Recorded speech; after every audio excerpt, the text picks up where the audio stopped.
بسم اللہ الرحمن الرحیم۔ ناظرین، پروگرام کھوج کے ساتھ میں ہوں آپ کا میزبان افتخار الحق۔ ناظرین، اللہ تعالیٰ نے انسان کو اشرف المخلوق بنایا ہے، یعنی تمام مخلوقات میں سے اعلیٰ، افضل اور بلند مقام اور مرتبے والا۔ ناظرین اکرام، انسان اسی قوت کی بنیاد پر دوسرے حیوانات سے ممتاز اور بلند ہے۔ جو لوگ ان صلاحیتوں کا بھرپور استعمال کرتے ہیں وہ معاشرے کے اندر ایک مقام حاصل کر لیتے ہیں اور ایک مرتبہ حاصل کر لیتے ہیں۔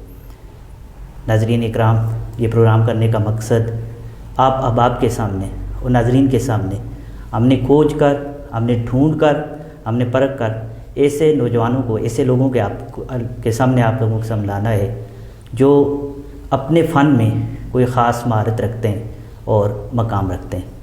ناظرین اکرام، اسی سلسلے کو آگے بڑھاتے ہوئے ہمارے ساتھ آج جو مہمان تشریف فرمائے جناب عماد سلیم صاحب۔ عماد سلیم صاحب شاعر بھی ہیں اور اس کے ساتھ ساتھ لیکچرار بھی ہیں اردو زبان و ادب کے۔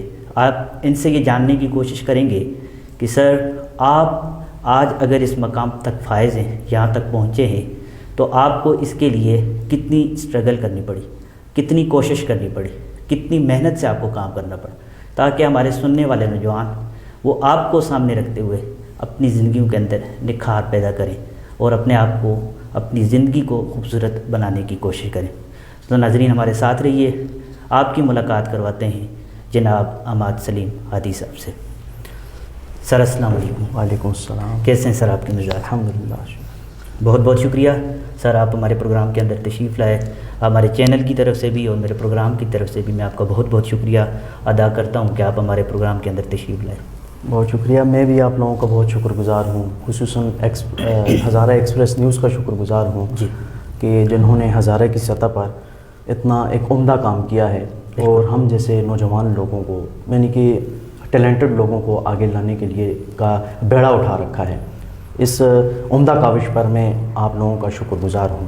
بہت بہت شکریہ سر، بہت بہت شکریہ سر۔ سر، آپ مجھے یہ بتائیں کہ آپ نے آپ کا جو تعلیمی کیریئر ہے یا آپ کا جو تعلیمی سلسلہ ہے یہ کہاں سے شروع کیا؟ یعنی آپ مجھے یہ بتائیں، آپ نے اپنی ابتدائی تعلیم، مڈل، میٹرک اور اس کے ساتھ ساتھ آپ نے ماسٹر کیا، تو یہ تعلیم آپ نے کہاں سے حاصل کی اور اس کے ساتھ ساتھ دوران تعلیم آپ کو کن کن مشکلات کا سامنا کرنا پڑا؟ یعنی کہ ہم یہ بتانا چاہتے ہیں کہ اگر عماد سلیم ہمارے سامنے آج اس حالت میں ایک شاعر کی صورت میں، ایک لیکچرر کی صورت میں موجود ہے، تو کل آپ بھی اس مقام تک پہنچ سکتے ہیں، فائز ہو سکتے ہیں۔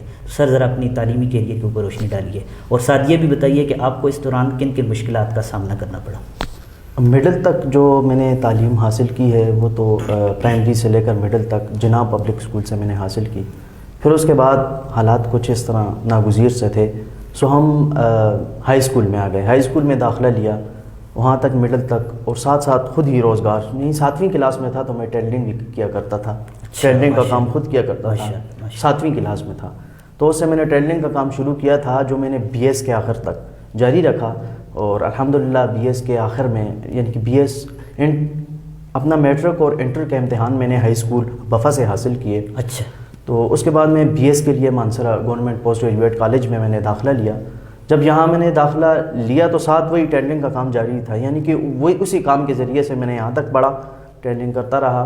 پھر بی ایس کے بعد جب بی ایس ختم ہوا تو پھر ایک پرائیویٹ ادارے میں، عباسین پبلک اسکول میں، وہاں میں نے جاب کی۔ پھر الحمدللہ 6 مہینے کے بعد جو ہے یوگی کالج میں لیکچر کی پوسٹ پر میری تقرری۔ یعنی سر، آپ کے کہنے کا مقصد یہ ہے کہ آپ نے اگر یہ مقام حاصل کیا ہے تو ہم یہ کہہ سکتے ہیں کہ فائنینشلی اعتبار سے، اگر پیسے کے اعتبار سے انسان اگر مشکل میں ہو، تب بھی اگر وہ اپنے مقصد کے حصول کے لیے اگر کچھ کرنا چاہے تو وہ کچھ بھی کر سکتا ہے۔ دیکھیں، آپ ٹیلر رہے، ٹیلر رہنے کے ساتھ ساتھ آپ نے وہ کام بھی جاری رکھا، آپ نے اپنی پڑھائی کا جو سلسلہ ہے وہ بھی جاری رکھا، تو یہ تو ہمارے لیے ایک نیک شگون ہے، اچھا میسیج ہے ہمارے نوجوانوں کے لیے کہ اگر آپ پیسے کے اعتبار سے یا فائنینشلی اعتبار سے اگر آپ کمزور بھی ہیں تو آپ جو ہے کچھ بھی کر کے سیکنڈ ٹائم جاب وغیرہ کر کے آپ اپنی تعلیم سلسلہ جو ہے اس کو جاری رکھ سکتے ہیں۔ بہت عمدہ سر، شکریہ آپ کا۔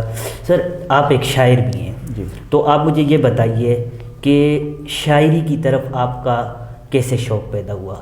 شاعری کا شوق یوں تو بچپن سے تھا، یعنی کہ جب مڈل کلاس میں تھا، میں 8ویں مڈل میں تھا، 8ویں کلاس میں تھا غالباً، کہ وہیں سے میں ڈائجسٹ وغیرہ رسالے میرے پڑھنے کا شوق اچھا۔ تھا، ناول کتابیں پڑھتا رہتا تھا، اور 7ویں کلاس سے ہی میں نے لائبریری جوائن کر رکھی تھی۔ اچھا۔ لائبریری میں باقاعدہ جایا کرتا تھا۔ اچھا۔ تو اس وقت کا کوئی شعر کہا نہیں تھا، لیکن ویسے ہی کچھ پڑھ لیتے تھے کبھی کبھار، تو اس سے خود بخود شعر بن جاتا تھا، بے وزن سا کچھ بھی۔ تو بی ایس کی کلاس میں نے باقاعدہ، پھر جب بی ایس کا ہمارا پہلا سیمسٹر تھا تو اس میں ہمارے سر جو تھے وہ لفظ بار بار دے رہے تھے ہمیں کہ ان کے ساتھ کوئی شعر کہو، تو ایک لفظ آیا تھا کیوں کر، اس کے ساتھ ہی میں نے ویسے ہی بے ساختہ گمان میں ایک شعر آ گیا تھا، تو وہ بالکل باوزن تھا اور اعلیٰ پائے کا شعر مجھے میرے استاد نے بتایا تھا۔ اچھا۔ پروفیسر سدھیر صاحب نے۔ اچھا۔ تو وہاں سے پھر باقاعدہ مجھے پتہ چلا کہ میں بھی شاعری کر سکتا ہوں، تو شاعری کا آغاز میں نے باقاعدہ وہاں سے کیا تھا۔ اچھا اچھا۔ تو آپ مجھے آپ اپنا پہلا جو شعر ہے جو آپ نے اپنی مطلب شاعری کا جو آپ نے پہلا شعر لکھا وہ اگر ہمارے ناظرین کو آپ سنائیں۔ پہلا شعر جو تھا وہ کیوں کر لفظ تھا، تو اس پر محبت کروں تو میں کیوں کر کروں، محبت کروں تو میں کیوں کر کروں، محبت میں اکثر جدائی تو ہے۔ اچھا۔ یہ سدھیر صاحب نے اس وقت ہمارے استاد تھے، انہوں نے کہا تھا جی جی کہ اچھا شعر ہے۔ اچھا، تو آپ مجھے سر یہ بتائیے، جتنے بھی بڑے شعراء ہیں ہم ان کو اگر دیکھتے ہیں تو وہ اپنی شاعری کی جو ابتدا ہے وہ غزل سے کرتے ہیں، جی ٹھیک ہے؟ تو آپ شاعری کی طرف آئے، تو آپ نے اپنی شاعری کی جو ابتدا ہے وہ کون سی صنف سے کی؟ آیا غزل سے کی، نظم سے کی، یا کوئی ایسی صنف بتائیے جس سے آپ نے اپنی شاعری کا آغاز کیا؟ غزل سے ہی، میں نے بھی اپنی شاعری کا آغاز غزل سے ہی کیا تھا۔ اچھا، پہلی غزل ہی لکھی تھی میں نے، پہلی غزل یہی جو آپ نے؟ محبت کروں تو میں کیوں کر کروں، یہی غزل تھی۔ اچھا، یہ آپ نے پہلی غزل لکھی تھی۔ تو شاعری جو ہے اس کے زیادہ موضوعات کیا ہیں؟ دیکھیں، ایک ہوتا ہے کہ آپ رومان کی طرف آتے ہیں، جی جی، اور دوسرا یہ ہے کہ آپ حقیقت کی طرف آتے ہیں۔ تو آیا آپ کی جو شاعری ہے اس کے اندر دونوں چیزوں کا امتزاج پایا جاتا ہے، یا ہم یہ کہہ سکتے ہیں کہ آپ نے صرف حقیقت پر شاعری کی، یا رومان کو نہیں ٹچ کیا، یا رومان پہ شاعری کی، حقیقت کو ٹچ نہیں کیا؟ آپ کے موضوعات کیا ہیں شاعری کے؟ میں چونکہ فیض احمد فیض کو زیادہ یعنی پسند کرتا ہوں، اور احمد فراز کو پسند کرتا ہوں۔ اچھا، یہ دونوں انقلابی بھی تھے اور رومانوی شعراء میں بھی ان کا جو ہے وہ شمار ہوتا ہے۔ صحیح ہے، صحیح ہے۔ تو میں ان سے زیادہ متاثر ہوں، ان کو زیادہ پڑھتا ہوں، تو اسی سلسلے میں دونوں چیزیں میرے پاس بھی پائی جاتی ہیں، لیکن زیادہ جو میری توجہ ہوتی ہے وہ انقلابی شاعری پر زیادہ ہوتی ہے، حقیقت نگاری پر زیادہ ہوتی ہے۔ اچھا، تو آپ ایسی کوئی انقلابی شاعری یا حقیقت پر مبنی شاعری جو آپ نے لکھی ہو اور آپ ہمارے ناظرین کو سنانا چاہتے ہو؟ جی، یہ قطعہ ہے، میں سناؤں گا۔ یہ اس سے پہلے بھی میں بہت مرتبہ سنا چکا ہوں، لوگوں نے بہت پسند کیا ہے اسے، بڑے بڑے شعراء کے سامنے مشاعروں میں جب ہم جاتے ہیں تو وہاں انہوں نے پسند کیا ہے۔ تو قطعہ ہے، جی سنائیے ضرور۔ تمہارے گھر میں خوشحالی بخندہ لب ہوگی، تمہارے گھر میں خوشحالی بخندہ لب ہوگی، ہمارے ہاں تو ہوا بھی گھٹن کی چلتی ہے، واہ، امیر شہر تجھے کس طرح بتاؤں میں، امیر شہر تجھے کس طرح بتاؤں میں، وہ ایک رات جو فاقہ کشی میں کٹتی ہے۔ ٹھیک ہے، بہت زبردست شعر آپ نے لکھا سر۔ تو آپ مجھے یہ بتائیے، آپ ایک ٹیچر بھی ہیں، پڑھاتے بھی ہیں، ٹھیک ہے؟ تو ایک استاد ہونے کے ناطے آپ کیا سمجھتے ہیں کہ استاد جو ہے وہ کون سے طریقہ کار جو ہے ان کو اپنائے اور وہ ایک اچھا استاد بن سکتا ہے، یا وہ اپنے جو اس کے اسٹوڈنٹس ہیں ان کے ساتھ کس طرح کا رویہ روا رکھے کہ اس کے وہ جو اسٹوڈنٹ ہیں وہ معیاری تعلیم کی طرف آ سکیں یا اچھے طریقے کے ساتھ تعلیم حاصل کر سکیں؟ آپ کے نزدیک ایسا کیا طریقہ کار ہے؟ میرے نزدیک میں تو یہ کہتا ہوں کہ ہمیشہ اپنے طلباء کے ساتھ جو ہے دوستانہ ماحول جو ہے رکھنا چاہیے، کیونکہ ہم دیکھتے ہیں جو اس وقت ترقی یافتہ قومیں ہیں تو ان کے اساتذہ کا جب اس طرح کلپس وغیرہ سوشل میڈیا پر آتے ہیں تو میں نے وہ بھی دیکھے ہیں، اور میں خود میرا اپنا ذاتی طور پر بھی یہ ماننا ہے کہ طلباء کے ساتھ ہمیشہ دوستانہ ماحول رکھنا چاہیے۔ دوستانہ ماحول میں وہ زیادہ سیکھ سکتے ہیں، ان کے دل میں کوئی ہچکچاہٹ نہیں ہوتی۔ اچھا سر، جو ہم دوستانہ ماحول یا رویہ رکھتے ہیں اپنے طلباء کے ساتھ، آیا اس سے وہ زیادہ آوارہ نہیں ہو جاتے؟ وہ سیکھنے کے بجائے جو ہے وہ ٹیچرز کے ساتھ اپنی دوستیاں جو ہیں ان کو روا رکھتے ہیں، اور ان کا وہ جو سیکھنے کا عمل ہے کیا وہ رک نہیں جاتا ہے اس وجہ سے؟ نہیں، ایک حد ہوتی ہے ہر چیز کی، میں کہتا ہوں کہ ایک حد تک اچھا، تھوڑی بہت سختی بھی لازم ہے، لیکن وہ تھوڑی بہت سختی لازم ہے، اور دوستانہ رویہ بھی اختیار کرنا لازم ہے. اچھا. کیونکہ دونوں جب ساتھ چلتے ہیں تو اس طرح کوئی, میں نے آج تک تقریباً 2 سال تک میں 2-3 سال ہو گئے ہیں پڑھانے میں میرے, لیکن میں نے آج تک کبھی ایسی کوئی بات نہیں دیکھی, نہ کبھی کسی شاگرد نے اس طرح کی بد اخلاقی کی ہے. اچھا. اور ہمیشہ میرا جو ان کے ساتھ جو رابطہ رہا ہے تو دوستانہ رویہ میں نے اختیار کیا تھا ہمیشہ, اور کبھی بھی کوئی یعنی کسی قسم کا ایسا کوئی واقعہ نہیں پیش آیا میرے ساتھ. اچھا, یعنی آپ کے نزدیک جو ہے آپ اگر دوستانہ رویہ بھی رکھیں, اس کے ساتھ ساتھ دوسرا رویہ بھی رکھیں, دونوں کو آپ اگر ایک توازن کے ساتھ چلیں گے تو آپ کے جو طالب علم ہیں وہ اچھا سیکھنے کو نہیں موقع میسر. اور اس کی ایک دوسری بات یہ بھی ہے کہ جس طرح ہمارے استاد تھے, پروفیسرز تھے, تو انہوں نے بھی یعنی جن سے میں نے پڑھا ہے تو وہ بھی اسی طرح کے تھے, انہوں نے بھی میرے ساتھ دوستانہ ماحول اصل میں قائم کیا ہوا تھا. تو نہ کبھی میں بگڑا ہوں اور نہ میرے شاگرد کبھی بگڑے ہیں. اچھا سر, اب اتنی چھوٹی سی عمر میں, ابھی آپ اتنی مطلب اوور ایج بھی نہیں ہے, آپ شاعری بھی کر رہے ہیں اور اس کے ساتھ ساتھ آپ ایک کالج میں پڑھا رہے ہیں, ٹھیک ہے. حالانکہ آپ کے جو اسٹوڈنٹس ہوتے ہیں وہ تقریباً آپ کی ہم ایج ہوں گے, آپ BS کے لیول پہ آپ پڑھاتے ہیں, وہ جو بچے ہیں وہ آپ ہی کی ایج کے ہوں گے یا آپ ہی کے لیول کے ہوں گے, تو انہیں کنٹرول کرنا, انہیں پڑھانا آپ کے لیے کتنا مشکل ہے یا کتنا آسان ہے, اس کے اوپر ذرا روشنی ڈالیں. میرے لیے کبھی مشکل ہوا ہی نہیں ہے یہ. جب بھی گیا ہوں کسی کلاس میں تو ہمیشہ یعنی کبھی کوئی مشکل آئی نہیں ہے. ہمیشہ کے لیے وہ خود بخود کنٹرول تھے بچے, یعنی کہ جہاں بھی گیا ہوں اچھے طالب علم تھے. اور یہ تو جو لیول ہے میرا BS لیول پہ پڑھاتا ہوں, تو BS لیول میں کبھی بھی یعنی کہ وہ بچے خود باشعور ہوتے ہیں, وہ اس طرح کی حرکتیں کرتے ہی نہیں ہیں. جو ہی کلاس میں جاؤ عزت دیتے ہیں, خود بخود جو ہے وہ اخلاق کا دائرہ کبھی بھی یعنی کہ نہیں چھوڑتے. اچھا, اخلاق کا دامن. اچھا ٹھیک ہے. اچھا, تو آپ BS لیول کو پڑھاتے ہیں. جی جی. تو آپ مجھے یہ بتائیے کہ آپ کے نزدیک یہ BS لیول جو ہے, یہ جو سیمسٹر سسٹم ہے, آپ اس سے کتنا مطمئن ہیں؟ آپ کے نزدیک یہ کتنا ہمارے طلباء کے لیے یا ہم سب کے لیے جو ہے فائدہ مند ہے؟ یہ میرے نزدیک یہ بہت زیادہ فائدہ مند ہے. اچھا. بہت زیادہ فائدہ مند ہے, چونکہ دیکھیں اس سے پہلے BA تھا, وہ MA تھا, پرائیویٹ تھا, تو اگر ریگولر کوئی کرتا تو وہ پشاور یونیورسٹی یا اس طرح اس طرف جانا پڑتا, یا لاہور جانا پڑتا, تو دور بھی تھا, اس پر خرچہ بھی زیادہ تھا. اس پر خرچہ بھی میرے حساب سے کم ہے, اور ساتھ جو ہے سیکھنے کو بہت کچھ مل جاتا ہے. یعنی چھوٹی چھوٹی چیزیں ہیں, ہر چیز کو, یعنی کہ دیکھیں جس طرح مڈ ٹرم ہوتا ہے, فائنل ٹرم, مڈ ٹرم سے پہلے جو پڑھو اس کا امتحان ہو جائے گا, بچہ بہت کچھ سیکھ لیتا ہے. میرے حساب سے میں نے خود سیکھا ہے, زیادہ تر BS میں سیکھا ہے. تو آپ نے خود بھی ماشاءاللہ BS کیا ہے, آپ نے بھی سیکھا ہے. جی جی بالکل. تو ہم نے بھی اتنا, یعنی کہ میں کہہ رہا ہوں کہ BS بہت اچھا ہے, BS سسٹم جو ہے یہ بہت اچھا ہے سیمسٹر, اس پر اتنا, اور خصوصاً جو ہے کالجز میں زیادہ بہتر ہے, کیونکہ اس میں بہت کم خرچہ آ جاتا ہے. اچھا. اور آدمی ایک اچھی ڈگری بھی پا لیتا ہے. BS ہے بھی انٹرنیشنل لیول کی ڈگری بھی ہے دوسرا, تو اس کی یہ ایک فائدہ یہ بھی ہے. اور دوسرا فائدہ یہ بھی ہے کہ میں نے سنا ہے اس طرح کہ باہر بھی کوئی جاتا ہے بیرون ملک, تو اس اگر MA ہوگا تو وہ یہاں سے اگر جائے گا تو اس کو مزید وہاں 2 سال لگانے پڑیں گے, لیکن BS والا اگر پاکستان سے جائے کہیں بھی جائے گا تو یہ اس کا MA تسلیم کیا جائے گا. اچھا. یہ بھی اس کا ایک بہت بڑا فائدہ ہے. ٹھیک ہے, بہت زبردست. سر BS میں جب ہم پڑھتے ہیں تو وہاں پہ کو ایجوکیشن سسٹم ہوتا ہے, آپ کو پتہ ہی ہے, ہم سب کو پتہ ہے. تو آپ اس کے حق میں یا آپ اس کی مخالفت میں؟ میں حق میں ہوں. میں کہتا ہوں کو ایجوکیشن جو ہے ہونی چاہیے. جی.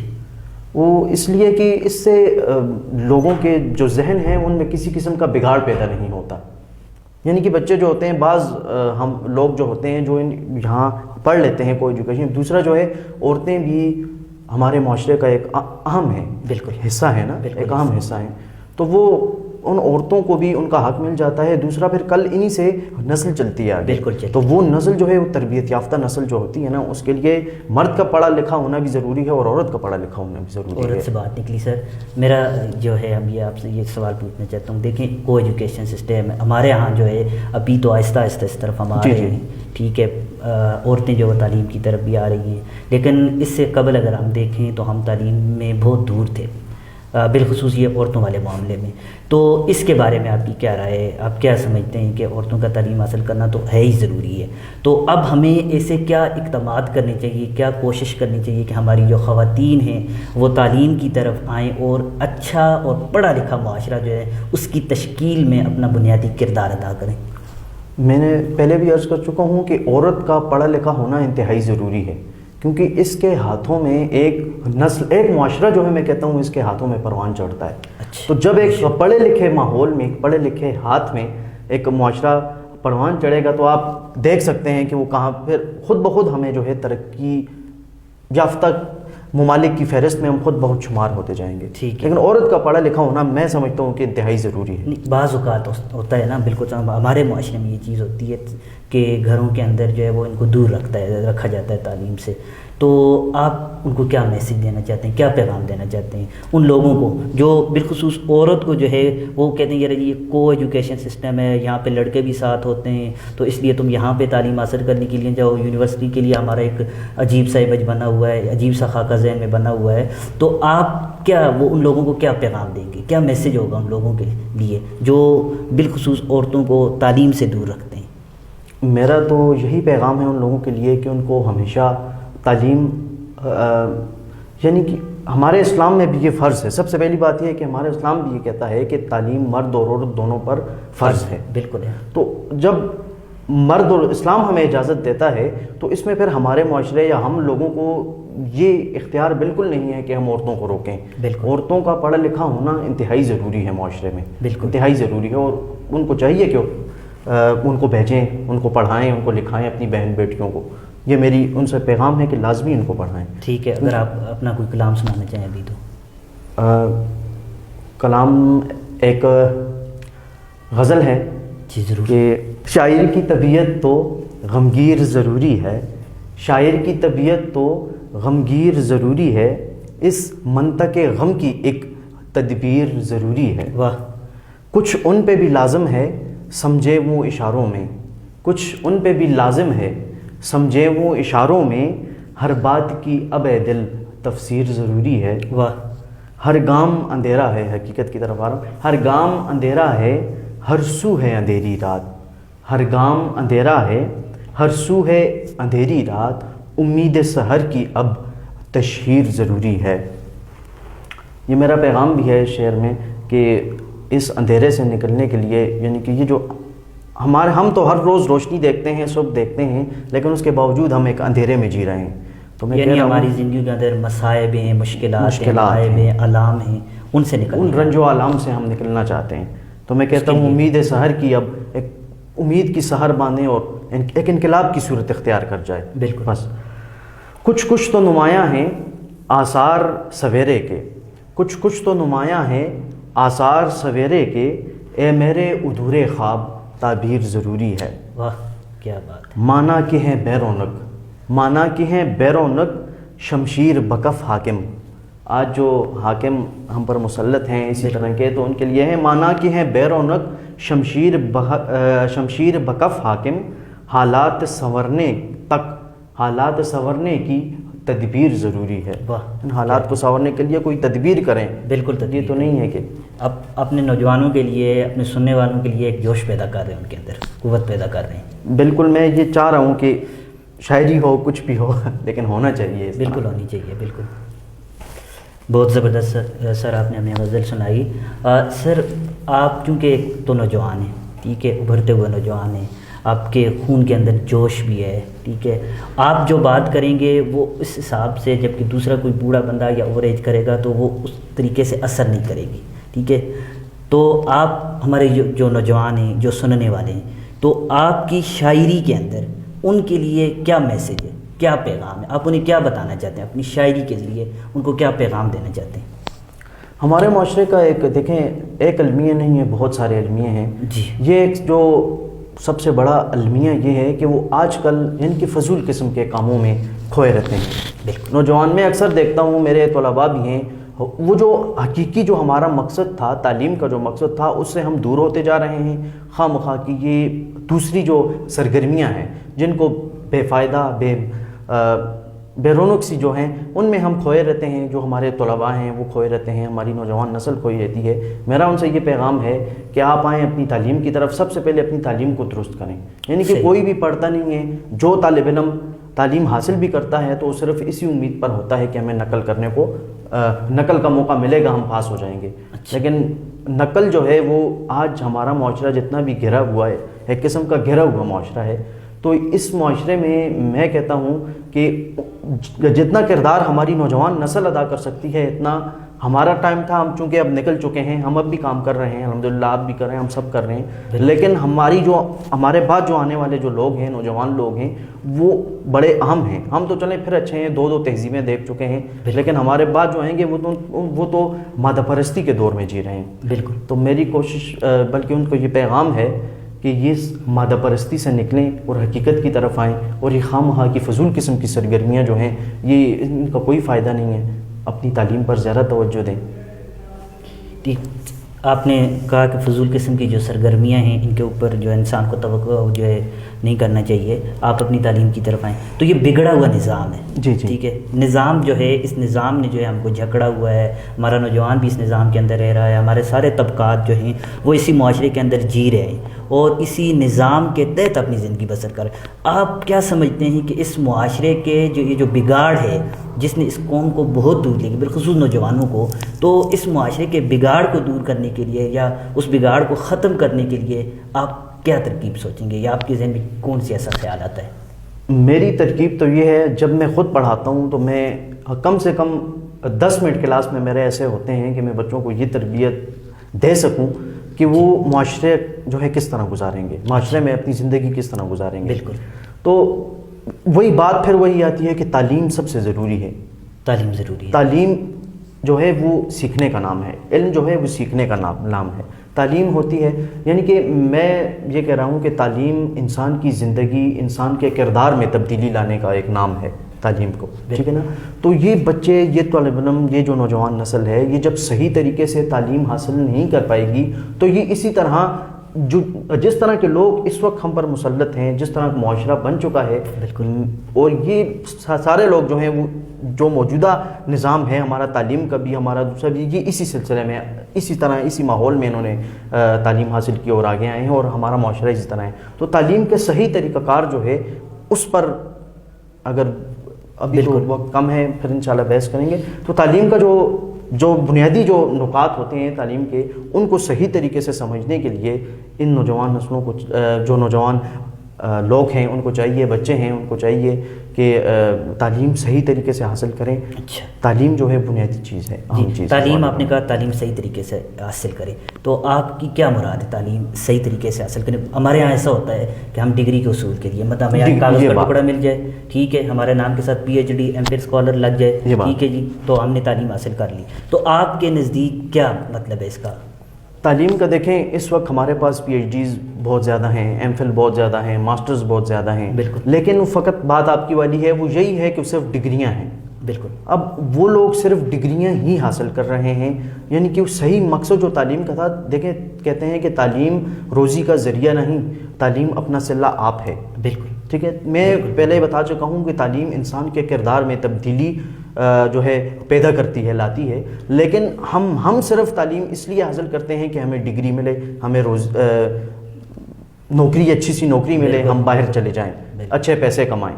تو یہی ہمارے معاشرے کا سب سے بڑا المیہ تو یہی ہے نا، ڈگریاں. اور پھر جو PhD لوگ ہوتے ہیں، ایم فل لوگ ہوتے ہیں، وہ زیادہ تر یہی کرتے ہیں کہ ان کی ڈگری حاصل کرنے کا مقصد یہ ہوتا ہے کہ ہمارے صرف پیسے، تنہا میں پیسے زیادہ ہو جائیں گے. ٹھیک ہے نا. نہ ان کی ریسرچ جو ہوتی ہے وہ ان میں کچھ معیار ہوتا ہے، کچھ یعنی کسی قسم کا معیار نہیں ہے. یہ ہمارے پاس یعنی کہ نام ہونا چاہیے. اور اسی طرح کے جو ہم میٹرک کی ڈگری حاصل کرتے ہیں، پھر انٹر کی ڈگری حاصل کرتے ہیں، BA کی، تو وہ بھی فقط یہی ہوتا ہے کہ ہر بندہ یہ چاہتا ہے کہ فقط میں پاس ہو جاؤں. لیکن پاس ہونا بڑی بات نہیں ہے نا، علم سیکھنا بڑی بات ہے. تو علم کوئی بھی نہیں سیکھتا. سر اب ہم اپنے پروگرام جو ہے اس کے اختتام کی جانب جا رہے ہیں، کیونکہ وقت ہمارے پاس ایک قلیل ہوتا ہے. تو آپ اردو ادب کے طالب علم ہیں، تو معاشرے میں ہم یہ سنتے ہیں کہ یار اردو کا جو ہے کوئی اسکوپ نہیں ہے، ٹھیک ہے، اردو جو پڑھنے والے ہیں ان کو اس نظر سے نہیں دیکھا جاتا جس طرح جو ہے سائنسز پڑھنے والے کو ان کی نظر سے دیکھا جاتا ہے. تو آپ مجھے یہ بتائیے کہ آپ کی نظر میں یہ مضمون کس طرح ہے، اور ہم اس کو حاصل کر کے اپنی زندگیوں کے اندر اور قوم کی ترقی میں کس طرح کردار ادا کر سکتے ہیں؟ اردو زبان جو ہے، دیکھیں سب سے پہلے اکثر لوگ واقعی یہ لوگ کہتے ہیں کہ اسکوپ نہیں ہے، اسکوپ نہیں ہے، لیکن اردو کا اسکوپ بہت ہے. جی. اردو اسکوپ انسان کا اپنا ہوتا ہے. سب سے پہلی بات یہ ہے کہ انسان کو اگر کچھ آتا ہے تو وہی قابل ہے اور اس کے لیے آگے مواقع بھی ہیں. بالکل ٹھیک ہے. میں بھی اردو میں گیا ہوں لیکن الحمدللہ کبھی بھی میں نے انتظار نہیں کیا, مجھے الحمدللہ اچھی سے اچھی نوکری بھی ملی ہے. ٹھیک ہے. پھر اردو جو ہے وہ صرف ایک زبان ہی نہیں بلکہ ہماری ایک تاریخ ہے. اس میں ہماری تاریخ چھپی ہوئی ہے, یہ ہماری تہذیب اور ہماری ثقافت کی آئینہ دار ہے. اچھا. اور کوئی بھی قومی زبان جو ہوتی ہے, قومی زبان, وہ اس یعنی کہ ملک کی قومی زبان اپنے قوم کی ثقافت ہوتی ہے, اپنی تہذیب اور اپنی تاریخ کی آئینہ دار ہوتی ہے. تو ہماری اردو زبان میں بھی یہ چیزیں ہیں لیکن ہم لوگ اس سے شرماتے ہیں بولتے وقت. کچھ بات کرتے ہیں تو دیکھیں اکثر جو لوگ زیادہ پڑھے لکھے ہوتے ہیں, باہر پڑھ کے آتے ہیں, تو وہ اردو بولنے میں شرم محسوس کرتے ہیں. اور یہی قومی زبان جو ہے, ہمارے پاس اس طرح کے اور بھی بہت سارے نمونے ہیں دنیا میں کہ انہوں نے اپنی زبان کو اپنایا ہے تو انہوں نے ترقی کی ہے. بالکل. بہت بہت شکریہ سر, آپ نے ہمارے پروگرام کے لیے وقت نکالا. پھر موقع ملا تو آپ کو ضرور دعوت دیں گے. تو میں اپنی طرف سے, اپنے پورے چینل کی طرف سے, اپنی ٹیم کی طرف سے, پروگرام کی طرف سے آپ کا شکریہ ادا کرتا ہوں. جی ناظرین, آپ نے سنا معاذ سلیم ہادی صاحب کی گفتگو کو. مجھے امید ہے کہ ہماری آج کی یہ گفتگو آپ کو بہت پسند آئی ہوگی. تو انشاءاللہ اگلے اتوار کو ایک نئے پروگرام کے ساتھ, ایک نئے مہمان کے ساتھ اور ایک نئے عنوان کے ساتھ آپ کی خدمت میں حاضر ہوں گے. تب تک مجھے اور میری پوری ٹیم کو دیجیے اجازت. اللہ حافظ و ناصر. اپنا بہت سارا خیال رکھیے گا. پاکستان پائندہ باد.